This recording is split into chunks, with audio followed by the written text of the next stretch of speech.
to the Lock Shop with Nielson and Hustler.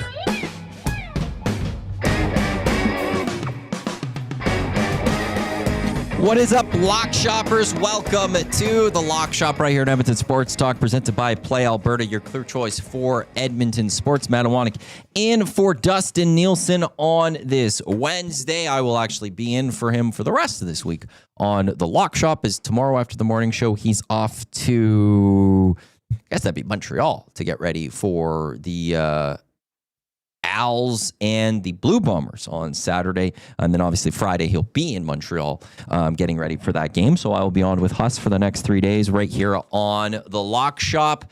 Lots to get to on the show today. Don't forget, download the app, visit playalberta.ca EST specials. We'll have to build something for the Lock Shop today. I don't know what we'll build today. There's nothing up today. The boys didn't do anything on the morning show today? Or is my thing just off right now? Or Dusty hasn't submitted it? I know we did the early morning bet. The early bird bet? Yeah. Dusty must have not sent it in. Okay, well, I'll have to figure that out after. Because, I'm not seeing I'll go ask him. An early bird bet that's up there right now. The early bird bet. We did touch on it. I don't know why it's not up. I forget what it was. Now that I think about it. Dusty isn't. He's just doing some work. He has some office days he needs to get done, so he's off to doing those. So I don't. Yeah, we'll have to figure out what's going on with this early bird bet. Tisk tisk tisk. It's not good. But hashtag justice for the LTE. Duck Dad said Jays to win. Vladdy hit. Is it something like that? Is that what it was? I don't remember now. Was anything submitted? I'm not much help right now. Yeah, you're just part of the show. It's a busy time. I remember because Craig Button just hung up, so I had to speak with Craig. Yeah, nothing has been sent to Play Alberta today. Yeah, I'll go tell Dusty. Yeah, you might want to go tell him to get that early bird bet up there. Roger. It's not exactly an early bird bet now, is it? No. Yeah, Duck Dad saying, that was it. So it didn't even get sent. Good thing I'm on the Lock Shop today to help push that forward, because now we got to get that early bird bet up. Because if it was Jays win, Vladdy hit, get that boosted. People want to get on that. People want to jump on that one, and it's not there. Clint saying that sounds correct. Duck Dad adding, it was Dusty's words. Got to support Vladdy. Tisk, tisk, tisk. World Series, Game 5 tonight. Toronto Blue Jays evened it up. 2 games apiece. We're now down to a best of 3. 1 game in LA, at least 1 more game in Toronto, potentially 2 more games in Toronto. The Toronto Blue Jays plus 171 on the money line. The Dodgers minus 204 on the money line. I think this entire series, the Toronto Blue Jays have been the underdog going into each game. I think as I've looked at the lines, if I'm not mistaken, every single game the Jays have been plus money on the money line going into it. Over under runs 8. You got Snell going up against you, Savage. I didn't know you Savage's stats too well when I was doing an over under segment for the Hangout, where I set it at 6.5. I thought maybe I was thinking maybe I should set it at 5.5. 5.5 would have been too high, as he's been going anywhere between 4 innings to 5 2/3. So can he get through 5 innings would be interesting to see tonight. Not saying he hasn't, but if you look at the stats of the 4 games that he's played, 3 of them have been outstanding still. But not a guy that goes too long. So that is an interesting play. The Dodgers bats were quiet yesterday. Can they get to a bullpen if the Jays are going to a bullpen for, half the baseball game? I'm not expecting right now that the Dodgers are going to be able to hit off you. Savage said, they what was it, 2 runs off of him in the first game, 1 run. But are they going to have better success against the Blue Jays bullpen? I don't know what anyone's. I feel like the bullpen has been great. It's pretty solid so far this year for the Toronto Blue Jays. For the most part, really. You think the Jays bullpen was supposed to be their struggles. That's the spot people were worried about going into these playoffs. And in Game 3, they went to 18 innings. That's a lot of bullpen players that are going out there. And while Dodgers were able to get on base at times, they weren't scoring the runs. So I think the Jays bullpen has actually been holding out quite well so far in this series. And that's why this series is, down to the best of 3. If you go to the Win the World Series, Toronto Blue Jays plus 145 on Play Alberta to be the winner of the World Series. Dodgers still a minus 182. If you like, I I think Huss is saying, let me in. That makes no sense. Because Sports Talk Winnipeg is saying, let me in. But there's nothing there. I'll text. Oh, I got a text. This from Huss. Just getting the spinning wheel when I try. I guess I need to be let in. Oh. There it is. Okay, that was weird. Because there was no accepting of Huss. Like usually there's a little button there, like person icon that comes up on our screen to accept somebody in.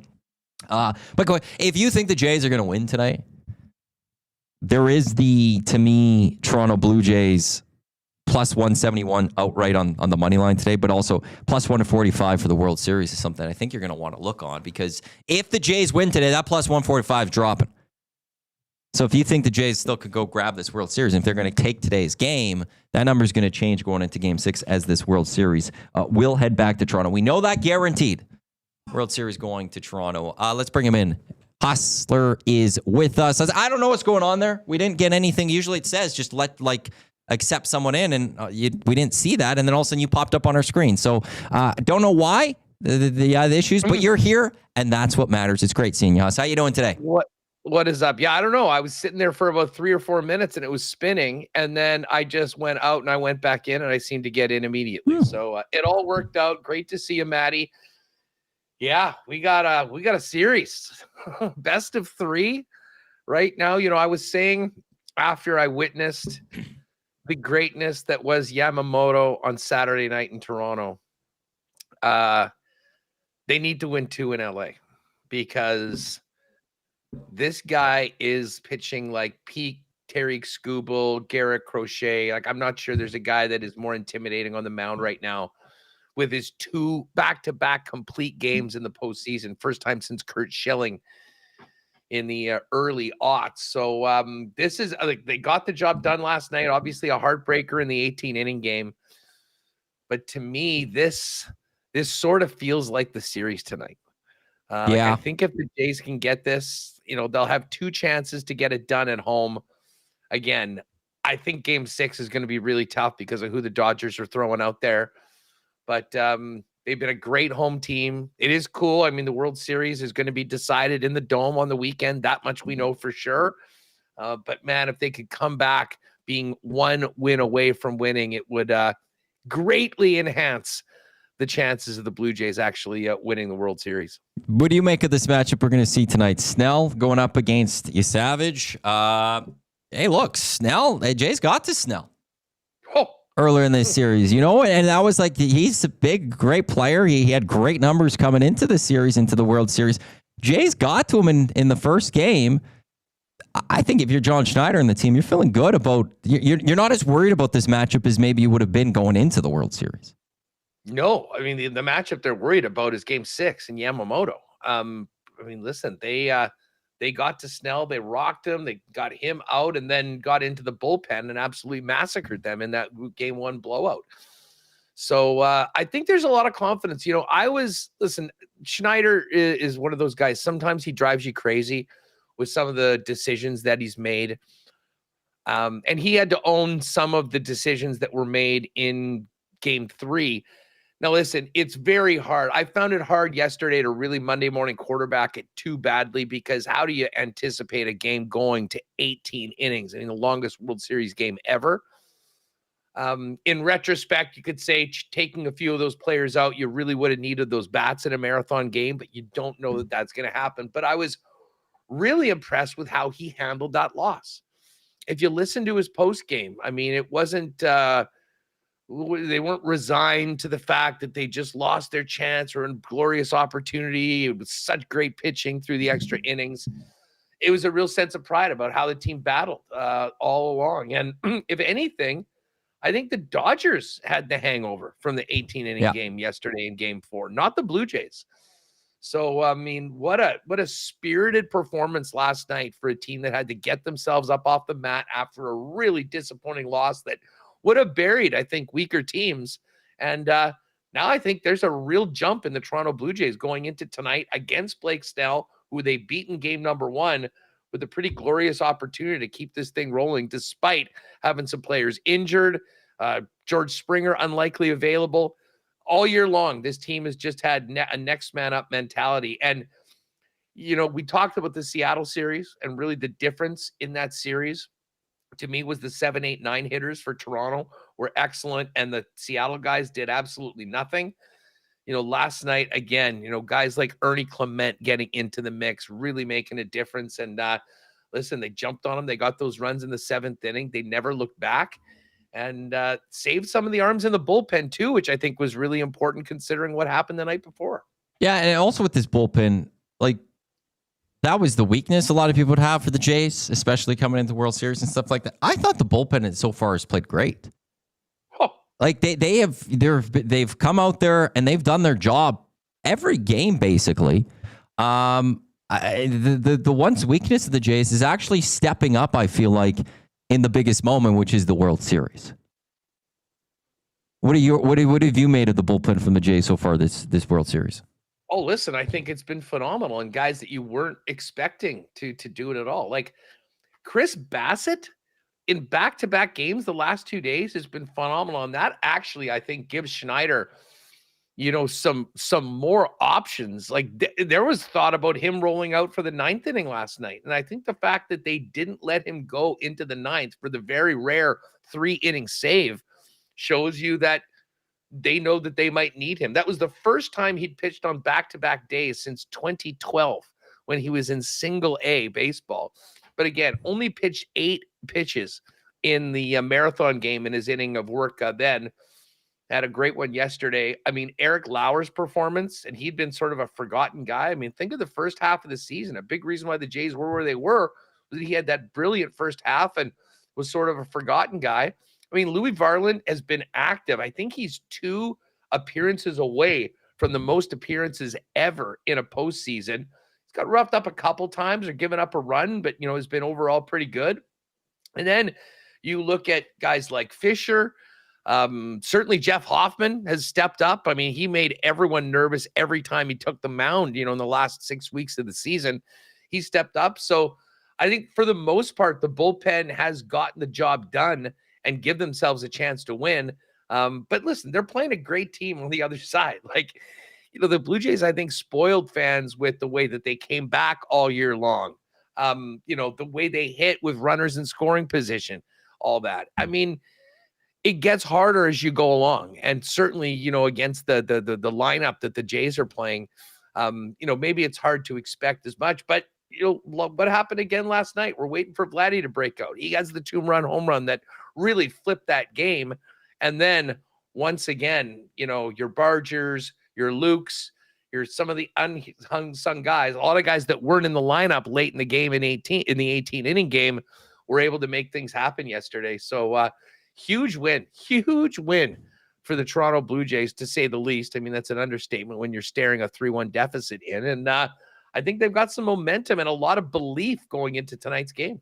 And it's going to make for some interesting decisions on Friday for fans of the Jays, because there's a chance it's a clinching World Series game.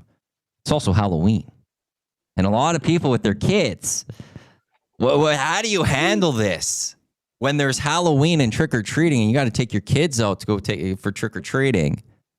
But the Jays going for a World Series is happening at the exact same time. Well, the good thing is for fans out there, it's a local 8:00 game. I guess. But what about across? Like, it's 6:00 here. It's 5:00 Pacific. It's still 7:00 out in Winnipeg. Like, they're still decent. Like, okay, I guess maybe Winnipeg. It's 6:00 out here. Kids, good luck.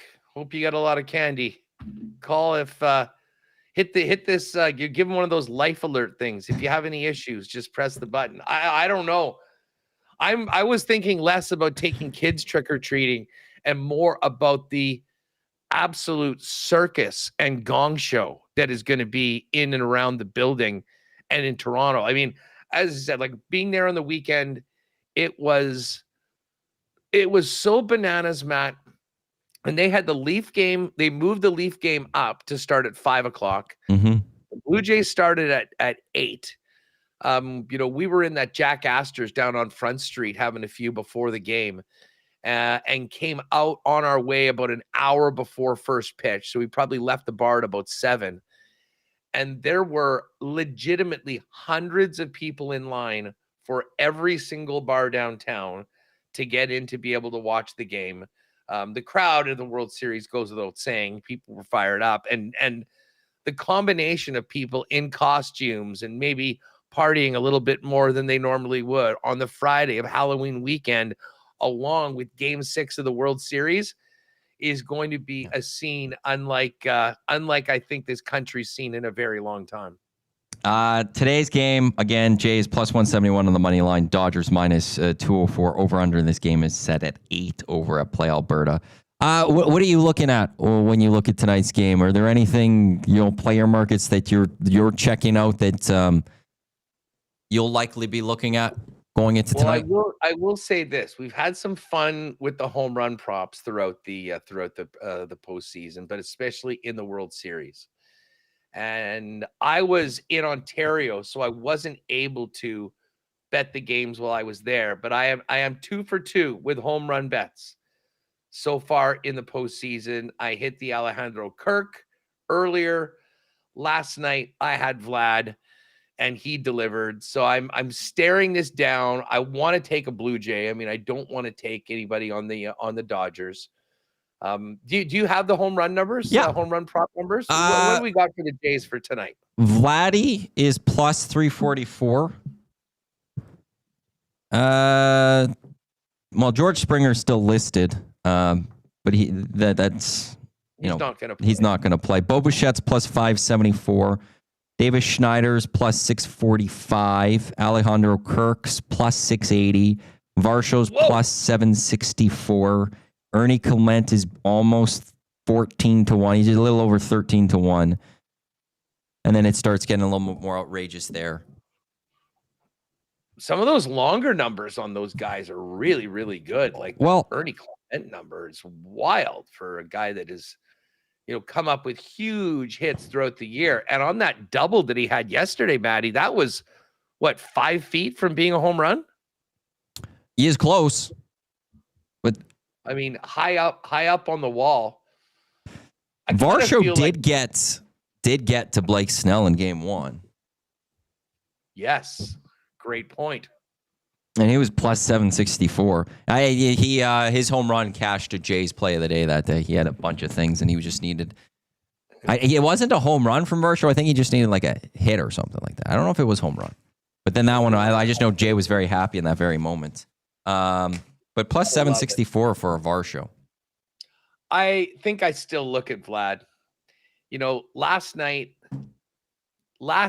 they needed him to be that guy. I mean, without Springer, with the depleted Bo Bichette, you're down 1 run early, and he stepped up and did it off Ohtani. I mean, that picture, I'm sure you've seen it, that still shot of Vladdy, who basically knew it the second off his bat, looking at it, and Ohtani turning around to see it going.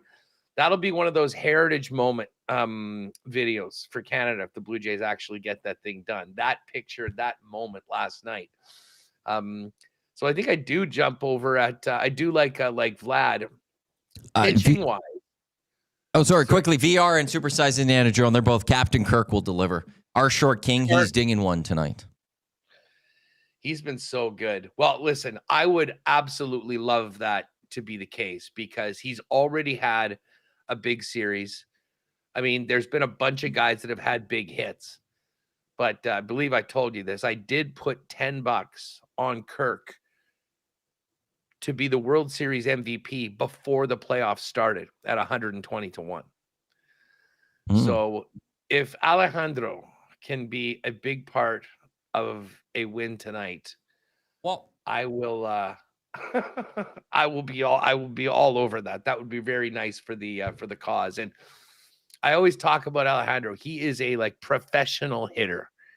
I mean, he is such a wizard with the bat. He doesn't look the part, but man, he's good. One of the best in the league with runners in scoring position and 2 outs. So I'm with you on Kirk. I mean, one of those two guys. I mean, I think Kirk or Vlad is kind of where you focus in, but I do like your Varsho mention because the one bomb he did have was that monster shot off Blake Snell in game number 1. Okay, before we get to the pitching part of this, I was looking at the World Series MVP odds, and like, depending on how you think this series goes, these numbers are going to change significantly after tonight because there's going to be one team that's going to be one win away from winning a World Series. And if you do think it's the Toronto Blue Jays, play Alberta plus 300 for Vladdy, plus 800 for Kirk, and then Barger's plus 2,500. The favorite is obviously the Dodger, Ohtani at minus 159. The next Dodger is Yamamoto at plus 2,000. Do you think there is any way Yamamoto could take that from an Ohtani should the Dodgers win this World Series?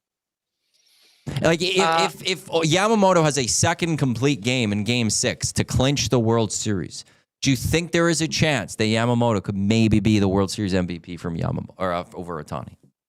I mean, it's a non-zero chance, but it's still relatively low. What Ohtani has done, although Ohtani did lose his start yesterday. I mean, he's had a bunch of strikeouts. You know what? Now that I think about it, I mean, if you're going to tell me that the Dodgers win tonight, and let's say Ohtani goes 0 for 4 or something like that. Or he just, if he gets walked a bunch. Mm-hmm. Yeah. That's sort of out of his control. If he's always getting on base at the behest of the Jays, I mean, it's a feather in his hat. But when he has been hitting, without anybody on and they've been pitching to him, I mean, there's been some games where he has not really done very much at the plate. If Yamamoto pitches 2 complete games in the World Series and shuts the Jays down, and he does it in a clinching situation, I do think that Yamamoto is live, but again, it's going to take maybe a couple down games from Shohei. Yeah. And to be honest, if he has a couple down games, I'm not sure that they win. I'll say the one thing though is the Dodgers playoffs up until Game 4 against the Brewers. Ohtani didn't have great numbers, and the Dodgers won baseball games. Yeah. And I think if you go last year's World Series, Ohtani's numbers weren't exactly the best, and the Dodgers found a way to beat the Yankees. Yeah. That in one way, I can see the Dodgers winning and also Ohtani going a little cold. That they're just that deep. That all of a sudden Mookie Betts and Freddie Freeman and a bunch of those other guys, they step up in place of Ohtani. But I think you're right. For the greater chance though is if Ohtani goes cold and Yamamoto lights it up in Game 6, that's probably to force a Game 7 as opposed to clinch. But yeah, I just saw the plus 2,000 on Yamamoto, 1 complete game, and going, well, what if he can clinch it, the World Series? Does that possibly maybe give him a little bit of an edge over Ohtani, especially if Ohtani gets to the point where I don't know if the voters think much of it. If he just keeps getting walked, okay, well, that's great. He's getting on base, but he's not putting up any more home runs. He's not putting up RBIs, and he'll then go down as 0-1 as a starting pitcher if it does change a little bit of that. The Game 3 performance, with the first ever player with 9 4 extra base hits, getting based 9 times because they just basically threw up the white flag and walked him every time afterwards. I mean, and he's such a big star. Like, this is the thing with Ohtani and with Vlad on the Jays side. They're the face of the team, face of the franchise, have had moments. It makes it more difficult for other players to leapfrog those guys when in the eyes of the voters. And he didn't get it last year, right? Like, Freddie Freeman was ridiculous last year. So Ohtani doesn't even have it. So, like, this isn't even the superstar hasn't gone yet, and this is the one thing that if you go win, he hasn't had a disastrous World Series that one game might carry him very much with the performance of the rest. What are you looking at in terms of the pitchings for tonight? Well, let's get into it. I mean, pitching props for tonight: Blake Snell and Trey Yesavage. Let's see. What do we have for? Do you have pitching strikeout numbers for both of these individuals? I don't. No, I've got earned runs. Snell at over 1.5 is minus 149. Under 1.5 is plus 109.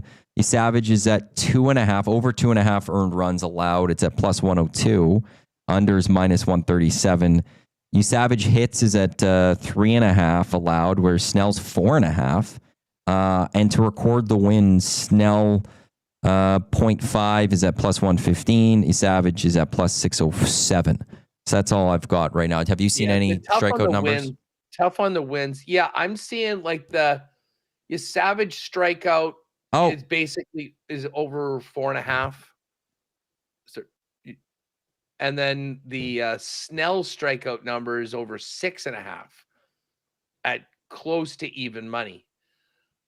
Your Savage, this is his first road start in the playoffs, which will be a little bit different. But this kid has just been up for the task every time he's gone out there. And of course, didn't get the win, but was the starting pitcher for the game 1 win.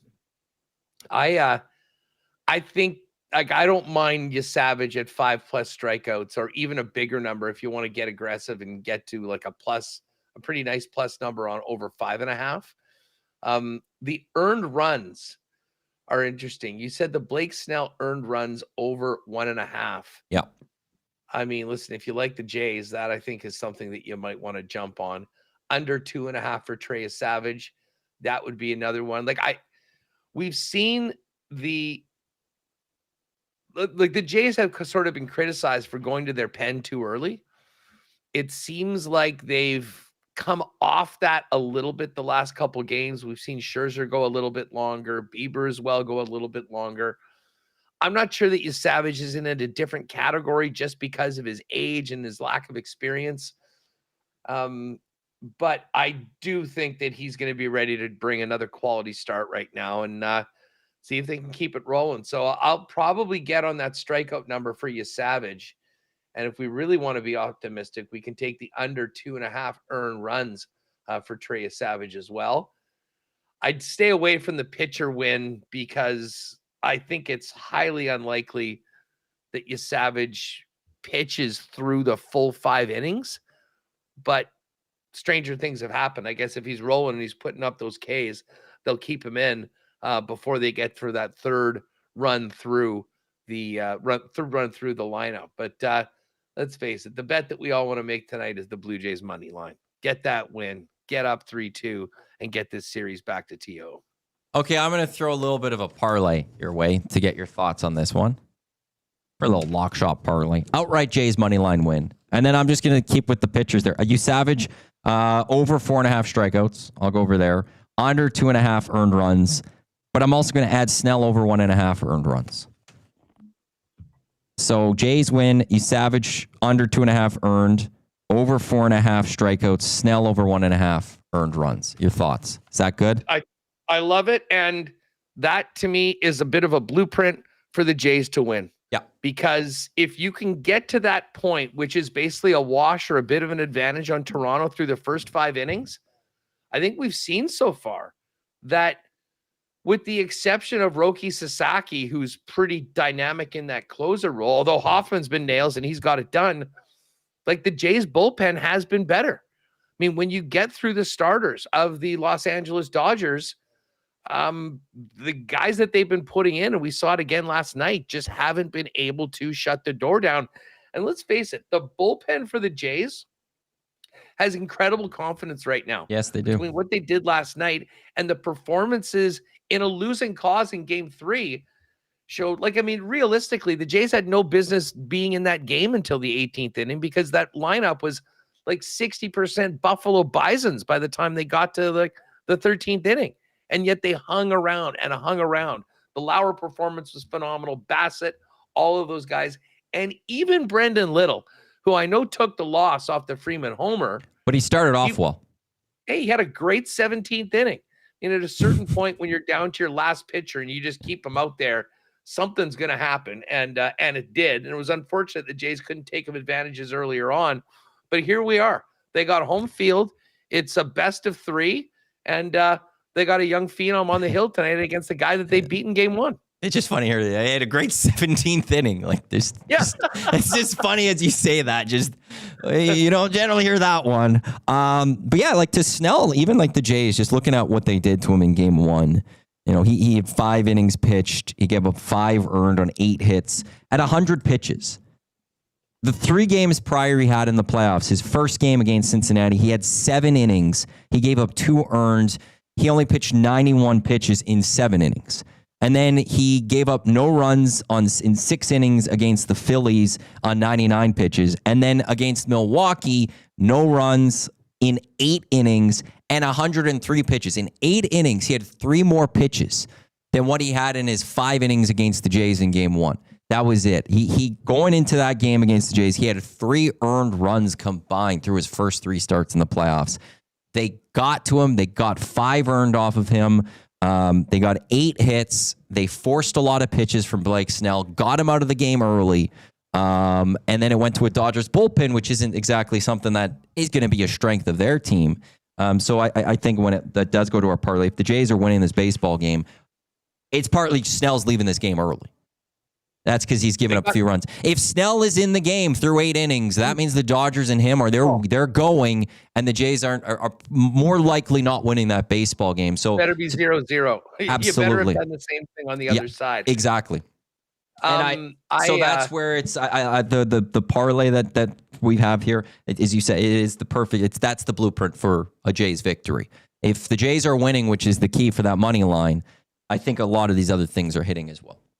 One other thing that the Jays have been incredibly good at, and we saw it last night against Ohtani, they've basically been able to do it to everybody except Yamamoto, is go deep in counts, avoid strikeouts, put the ball in play, foul a ton of pitches off, and make the pitchers earn their outs and get to the bullpen earlier. And, we've seen even guys making the most of at bats without getting on base. Lukes, Ernie Clement. I mean, these guys they're contact hitters, and they avoid strikeouts more so than most other teams, even against a pitching staff like LA's. And that takes a toll. And it's uniquely important in this series because we know where all the Dodgers' strengths are. There's one area where they're not better than everybody else, and it's once their starting pitcher gets yanked before they get to Sasaki, who's in a new role as a closer right now. And the Jays have done a good job, with the exception, obviously, of the marathon game, of getting into the bullpen and making guys like Banda pay the price when the starters are out. So let's catch that one. Maybe we get a Kirk Dinger and see what happens. Should be fun tonight, though. I cannot wait. The tension of this, like we've talked about this before, but there is nothing like playoff baseball. I can't even tell you, Matt. I mean, being in the building on Saturday night, I mean, every pitch, people just hanging on. Yes. And obviously it was a little more tense on Saturday because they just didn't get anything going on Yamamoto outside of that real big missed opportunity in game number 1. But it is a long series, and there's lots of ups and downs. And the way the Jays bounced back after the crushing nature of that Game 3 loss, I think inspired a lot of people to have confidence that this team is not out until the final out of a ball game. 6 o'clock here at Edmonton, 7 o'clock out in Winnipeg for Jays Dodgers Game 5. Again, the Savage going up against Snell. Series tied up at 2 games apiece. NHL, I think, just the 1 game tonight. Well, Blue Jackets home to the Toronto Maple Leafs. What did you make of the NHL's frozen frenzy yesterday? 16 games across the slate. Well, it's unfortunate that of all the years that there's a Canadian, like the World Series, it's the Toronto Blue Jays that are in this World Series when they're doing this, because I think that hurts them here in Canada. But what'd you make of the execution of the NHL's frozen frenzy? Well, first off, it would have been a lot better on Thursday night than Tuesday night. I know it'll be another busy night on Thursday. That Jays being off, like I think it probably hurt the TV numbers. I can tell you, we had the Jets playing the Minnesota Wild last night. The puck dropped at 7 o'clock. First pitch was 7:03. So, I mean, you pretty much had to get out to a Boston Pizza or a sports bar somewhere and be able to follow both of the games. But it was cool. I mean, I love these days where everybody's playing and you get to crank out. You can do a million picks and parlays, and you want to do a 16 gamer, you can run with that if you want. It was excellent. I know for lock shoppers, both our teams won, which was nice. I can tell you from a Jets perspective, they've been sleeping in the second period so far this year. I mean, they get off to a nice 2-0 lead. although Minnesota probably deserved a better fate in that first period. And then Minnesota brought it big time. Next thing you know, the game's tied. Then the Jets are down, but they managed to find a way to tie it up. And then Kyle Connor, I'm not sure if you saw the winner. I mean, this guy, elite sniper, doesn't even start it. He gave himself a little bit of room and a spot at a hole. It's going in. He iced it last night. And I'm not sure how much of the Oiler game you caught in between all of the baseball, but nice little bounce back for Edmonton after spotting the red-hot Utah Mammoth, who'd won 7 in a row, a couple goals. Pretty impressive the way they got their act together and then lit up Utah, who'd been really a tough out for everyone over the past couple weeks. Yeah, it was not a great first period for the Edmonton Oilers. Big locker room meeting in the first intermission, I guess a lot of leaders spoke up and said some things. Closed door meeting in between periods? There was, not closed door, but the players, I guess, were very vocal about the play through the first period. And then they responded, and they responded in a big way. They got a win against a team that was coming in red hot in the Utah Mammoth. And we'll see, that was kind of maybe like the first instant this year where we maybe saw Oilers of the old come out to play. So that's maybe a good sign, but the big thing will be, can they do it again? Can they go and replicate this through a few games? It's whatever to do it once, but can you do it over a consistent basis? So we will see. They get the Rangers on tomorrow. But a good win for the Edmonton Oilers, and going up against the like I said, the red hot Mammoth, who today signed Cooley to an 8-year, $80 million extension. But the Edmonton Oilers needed that victory, and they got it done. And we'll now see where it goes from there. NFL news: you saw the Hutchinson signing? No, I was pre-taping beforehand. Detroit Lions have signed him a 4-year, $180 million deal, 141 guaranteed. He's incredible. I really do think the Lions probably win the NFC last year. Yeah. If he wasn't injured, it just changed everything for that team. He is well worth the pick. I think the Jags were absolute morons for passing on him at first overall, and he just sort of fell in Detroit's laps. Very cool story. I mean, guy that went to Michigan, now he's starring with the NFL team there, and despite the brutal nature of that injury last year, he's back. He's still dominant, and he is going to be getting paid. What was the number on the Cooley deal? 8 years, $80 million. So $10 million a year. So 10 a year. Mm-hmm. That's nice for the Mammoth to get that done. Cooley is a star right now in the National Hockey League, and to get him locked up long term there in Utah, they've got a star player. They can kind of print the jerseys, put the picture on the wall on the side of the arena, and not have to worry about it for a long time. He really will be an offensive catalyst on a team that really seems to be on the rise. Well, and part of that is like $10 million is, an 8-year deal with the way the cap's going and things are moving up. That might be a nice, very like when you get into years 5, 6, 7, 8 of that deal, you might be laughing if you're the Utah Mammoth. That's just the extra cap space you have for what you've locked him in for. Young guy who's only 21. Yeah. That's a very nice deal, I think, for Utah, especially the long term. And I'm surprised players still do this though. I'm surprised players still lock into such long-term deals. Now for him, he's still a long way from UFA status, so he's kind of loses that negotiating power. But I figured we'd see some of these players learn a little bit more from, the McKinnons of the world, even Draisaitl's last deal, where it might be more advantageous to go 4 or 5 year deals and then do it again, as opposed to locking in your number and watching this cap shoot up. And if I'm Utah and, I've still got 3 years of team control and the guy wants a 4 or 5 year deal, I'm like, well, no, we'll just do a 1 year deal. We'll do a 2 year deal. And then we'll talk about it at the end. I mean, there's a give and take to it all. Yes. And I mean, if he wants the 10 million right now, opposed to the, you'd probably get closer to or maybe like an 8 or something if you're signing a 4 or 5 year deal.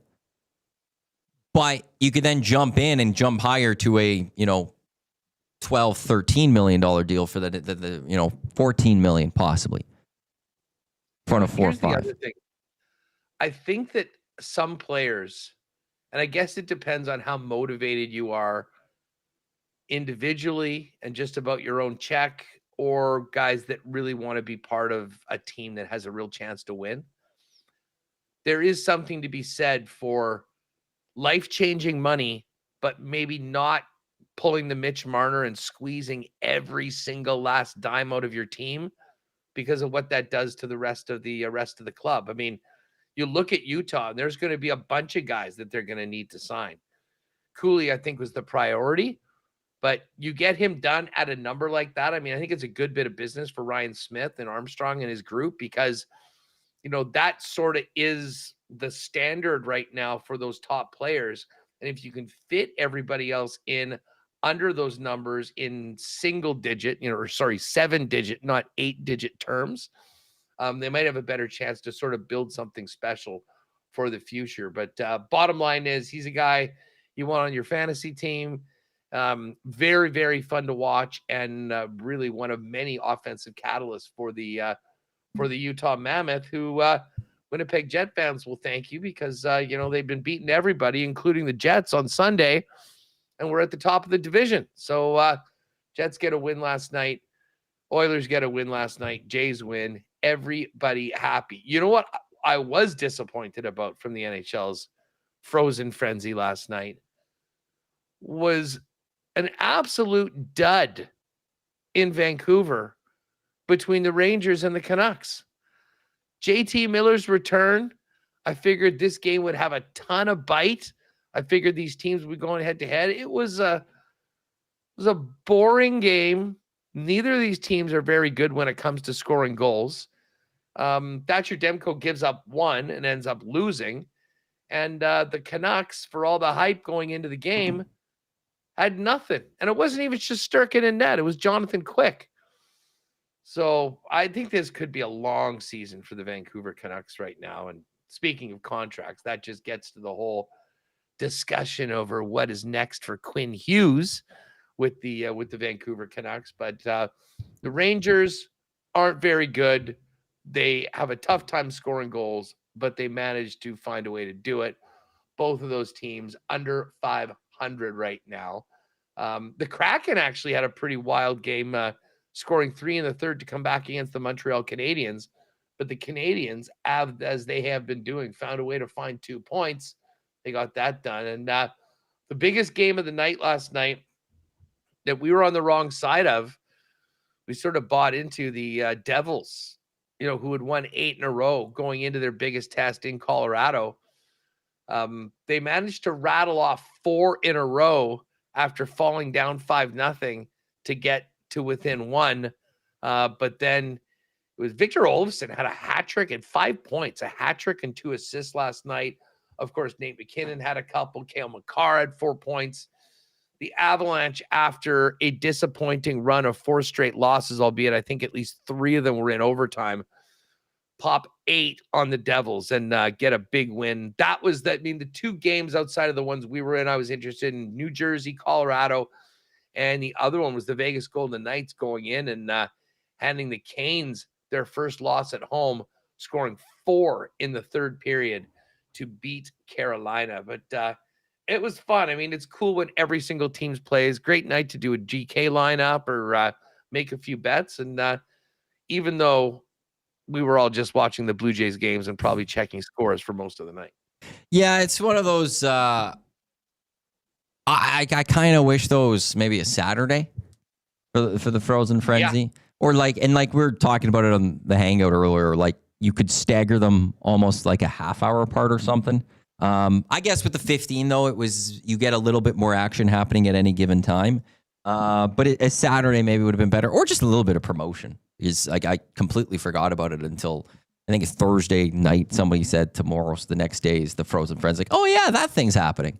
So that I was. didn't even know until I pulled up the the odds for the game. I'm like, oh, there's a game that's starting at 5. Oh, another one. Yeah. I'm like, oh, And that was like, that's where the NHL has to do a better job of getting that out there. Is like, we shouldn't be sitting there day of like, oh yeah, that thing's happening tonight, we should be like, oh my God, that's coming up in a few days. That's going to be very good. But just to the Avs, they're 6-1-4, 4 overtime losses. They only have 1 regulation loss this season. So does the Vegas Golden Knights too. They have 3 overtime losses. They only have 1 regulation loss themselves. CFL announced their... How are the Avalanche with that amount of talent losing 4 games in overtime? Like I would guess that the Avs should be against just about anybody in the league, like have a 75% chance, 75% win rate. I mean, when you're eliminating it down just to the star players, and you can throw out Nathan McKinnon and Cale Makar, or Marty Nakash or whoever, how do you lose 4 times? That's nuts. We'll take it though. I mean, I guess prefer them to be losing in OT. Well, the Oilers have 2 overtime losses. They lost to Calgary to start of the year, and they lost to Vancouver in overtime. And they've got all that talent too. Like that used to be the Oilers' thing. They get to 3-on-3, it's over. The Oilers are going to score at some point. David or Draisaitl are going to score, and not off to a great start this year for that one. The Jets might be the best 3-on-3 team coming up. You know, if you look at their record over the last couple of years, and it was funny. Last night was a perfect example. Minnesota's has the puck for a while, for about the first minute and a half or 2 minutes. Kaprizov makes a bad turnover. Josh Morrissey picks it up, passes it to Mark Scheifele, who attracts a few guys, earns some space for Kyle Connor, gets it on his stick, walks in, and just calmly, with the precision of a surgeon, ends the game. And I guess there's something to be said for having guys that have been with each other for a long time and really have that connection and the consistency of playing together, because it sure has looked good for the Jets in OT. And they got the OT winner last night against the Minnesota Wild. Just quickly, I want to get CFL announced their division all-star squads. Bo Levi, Nathan Rourke leading the respective divisions. The Winnipeg Blue Bombers, 4 players named to the team. Trey Val, Nick Dembski, Tony Jones, and Evan Holm were named to it. The Edmonton Elks didn't have a single player named to the squad this year. Early, we'll talk about it closer. Maybe Brady Oliveira? No. Who got the running back nod? Dietrich Mills. Oh, interesting. Yeah. Is there any other? I don't know. I'm just reading the article. I think they only do 1 running back. Dietrich Mills was the running back. CFL high 1,400 yards, 11 touchdowns, tied for the most in the CFL. We'll probably do more tomorrow. Thursday Night Football, maybe look ahead to the CFL, because Friday will be Game 6 of the World Series, as well as looking ahead to the NFL weekend. But what are you feeling right now? How are the vibes in Winnipeg when it comes to the Bombers game out east in Montreal? Well, I mean, I think I don't want to say there's a quiet level of confidence. I think maybe some quiet optimism that the Bombers maybe could find a way to beat Montreal. I mean, listen, this is unique for this team. I mean, people are used to, playoff time. Oh, great. Bye week for the Bombers. Get your tickets for the West Final and start making plans for the Grey Cup. Going to be very different. And listen, the biggest test, I think, is the first one out of the gate with Montreal. They played each other last week in what ended up being somewhat of a nothing game. Bunch of both Zach Caleros and Davis Alexander weren't in it. So, I mean, listen, the Bombers have a lot of experience. They've got a lot of great playoff DNA. Alexander and some of the Alouettes don't, but there's a reason why the Bombers are 5.5 or 6 point underdogs, which they should be for this game. But I am a little fired up. I'm just checking right now, Maddie. The weather for Montreal on Saturday is supposed to be 5 degrees with periods of rain. Really? That feels like that's Bomber a Brady playoff game. Weather. That's a Brady game. That's a game that the defense needs to step up. And tell you what, if it does end up being close, the Bombers have, and we'll talk a lot about the offense and the defense. 2 names that I think we have to mention. One you just did on the Division All-Star team, Trey Vavel. He was an incredibly dynamic returner. Yes. Basically won 2 games single-handedly for the Bombers this year. If he can have a couple big plays to flip the field, I mean, God willing, maybe take it to the house, but at least have big returns to help field position. I do think this game will be a little bit more of a slog. At least if the Bombers are going to win, it needs to be a close, lower scoring game that's field position, ball control, win the clock game, and make Montreal's offensive opportunities, keep those to a minimum. And then Sergio Castillo, the guy's money, best long distance field goal kicker in the Canadian Football League. You'd love to have him an opportunity with his leg to be a difference maker. So I get why I think a lot of people are expecting Montreal to win.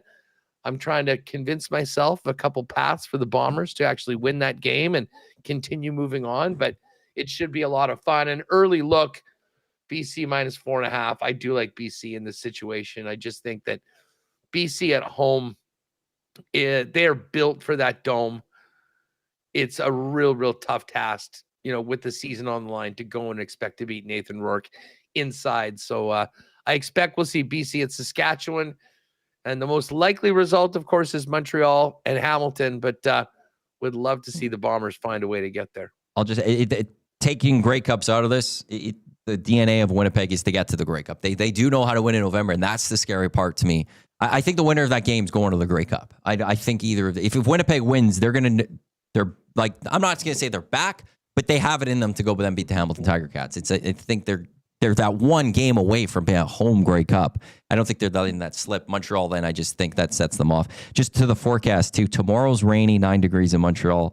Overnight periods of rain. Friday, rainy. Overnight periods of rain. Saturday, rainy. So it's like just going to be wet all around leading into that game. So it is going to be fascinating. And then if it comes down to... fine for the Bombers. Yeah, if it comes down to like the running back type thing, well, I'm going to take the team that has Brady any day. Haas, what's coming up on WST?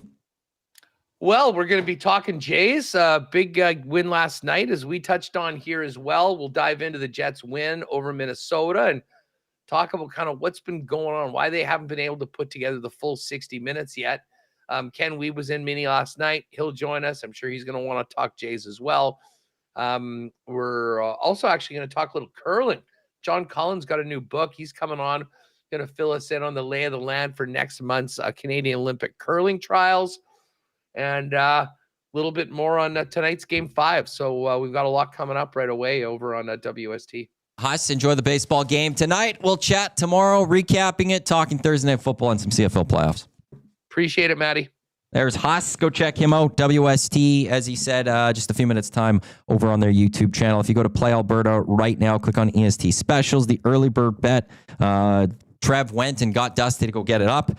Jays to win. Vladdy 1+ hit boosted to +212. The Lock Shop partner parlay is also up. Blue Jays to win. You Savage under 2.5 earned runs. You Savage 5+ strikeouts and Snell 2+ earned runs. That's boosted to +401. And the grandest parlay, I have sent that over. I haven't texted you back on that one, but I have sent it over to Play Alberta to have them get that up. So keep it low. Oh, it's not. Why am I spinning wheel? Okay, I'm sending it over right away. They don't have it just yet, but it is going over. For that, go to EST Specials at playalberta.ca. We've got the oil stream coming up, Tommy and Hernan. We've got EST Afternoons. We've got the Reed Wilkins Show until 6 o'clock. On our audio stream, 6 o'clock tonight, we also have Crush Performance as well. Thank you to everyone tuning in for the Lock Shop presented by Play Alberta right here in Edmonton Sports Talk. Your clear choice for Edmonton Sports. On behalf of Haas, I'm Matt. Thanks for tuning in. Up next, it's the oil stream. Hernan, Tommy, coming up. Don't go anywhere. It's in just a few minutes.